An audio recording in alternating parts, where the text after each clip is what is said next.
օրինակ ավետարանի վերաբերումը։ Երբ որ վերաբերում է կատարվում, վերաբերում նշանակում է բարձրացնել եւ պատտել, այսպես ասեմ։ Եսայի մարգարեն երբ պետք է գնար Իսրայելի ժողովրդի մեջ քարոզելու, Հրեշտակն ասում է, գնա եւ քարոզիր սերովրեն։ Ասում է, ես շուրթերն եմ պղծաշիտ ժողովրդի մեջ եմ մնակում, ինչպես գնամ քարոզել։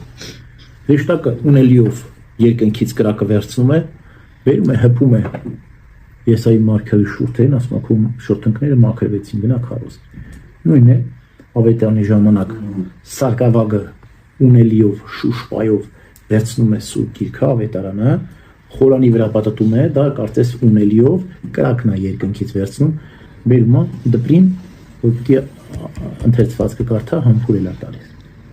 Այսինքն շուրթունքները մաքրվեց եւ հիմնականում Եսայիա չէ կարդում Կիրակի օրերում։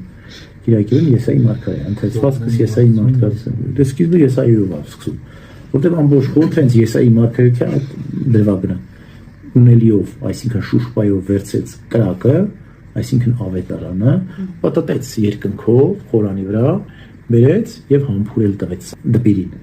որ պիտի ընթերցվածքը կարդա, շրթունքները մաքրեց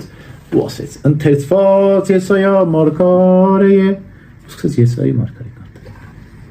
Եվ որից հետո ավետարանը, ասում ենք, ասե Աստված է խոսում մեզ հետ, հա? Ավետարանի ժամանակ եւ Աստծո խոսքն է փոխանցվում մեզ։ Հին կտականից, մարգարեից գալիս ենք դեպի առաքելական թղթեր եւ ամփոփում այդ ամբողջի ավետարանն։ Որից հետո գալիս է հավատամքը, անպայման մենք պետք է հավատամքը ասենք մեր ամեն պատարագի, թե ում ենք հավատում, ինչպես ենք հավատում, որն է մեր